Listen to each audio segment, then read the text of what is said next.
Recently मी झी5 वरती "अगं आई अहो आई" ही सीरीज पाहिली आणि मला ती प्रचंड आवडली आहे. आई, सासू आणि मुलगी या तिघींवरती ही गोष्ट आहे. ऋता दुर्गुळे, निर्मिती सावंत, रेणुका शहाणे ह्या तिघींचं त्रिकूट यामध्ये आपल्याला पाहायला मिळतं आणि त्या तिघींच्या ॲक्टिंगविषयी आपण काय बोलणार. पण विशेषतः ऋताने खूप सुंदर ॲक्टिंग केली आहे. ह्या सीरीजचं मला सगळ्यात जास्त लिखाण आवडलेलं आहे. म्हणजे आजकालच्या सीरीजमध्ये किंवा मूव्हीजमध्ये अशा पद्धतीचं लेखन आपल्याला खूप कमी पाहायला मिळतं. प्रत्येक भागामध्ये खूप इमोशनल टच दिलेला आहे.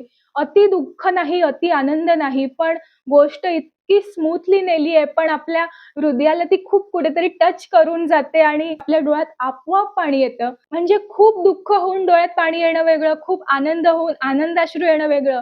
पण या सीरीजमध्ये एक वेगळा इमोशनल टच दिलेला आहे आणि त्यामुळे आपल्या डोळ्यात हलकसं पाणी आपोआप येतं आणि हे आपोआप पाणी येणं खूप रेअर झालेलं आहे. मी या सीरीजच्या प्रत्येक एपिसोडमध्ये जवळ-जवळ रडले. तुम्हाला मी एका एपिसोडचं एक्झाम्पल देते.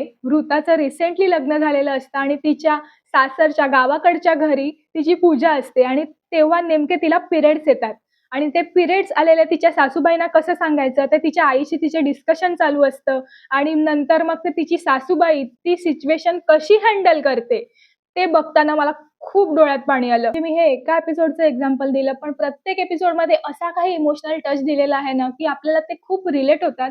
विशेषतः माझ्यासारख्या मुलींना ज्यांचं लग्न होणार आहे किंवा माझ्या जनरेशनमधल्या सगळ्याच मुलींना ज्यांचं लग्न झालेलं आहे, त्यांना सुद्धा ही सीरीज खूप रिलेट होणार आहे.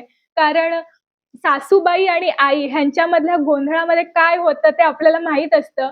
त्यामुळे ही सीरीज तुम्ही सासूबाईंसोबत नक्की बघा असं मी सांगेन आणि ज्यांचं लग्न झालेलं नाही त्यांनी होणाऱ्या सासूबाईंसोबत बघा किंवा मी मी ही सीरीज माझ्या आईसोबत पाहिली. सो आईसोबत सुद्धा तुम्ही ही सीरीज बघू शकता. आईला ही सीरीज खूप आवडली, पण मला असं वाटतं की प्रत्येक मुलीला ही सीरीज नक्की आवडणार ह्याची मी गॅरंटी देते. पण कदाचित मुलांना ही सीरीज थोडी कमी रिलेट होणार. त्यांना तेवढं रिलेट होणार नाही जेवढं मुलींना रिलेट होतंय किंवा ज्यांना इमोशनल गोष्टी आवडत नाही, इमोशनल सीरीज बघायला आवडत नाही, त्यांना सुद्धा ही सीरीज बोरिंग वाटू शकते. पण अशा पद्धतीच्या ज्या सीरीज असतात, ज्या नकळत आपल्या डोळ्यात पाणी आणतात आणि ते पाणी का आलंय ते सुद्धा आपल्याला कळत नाही.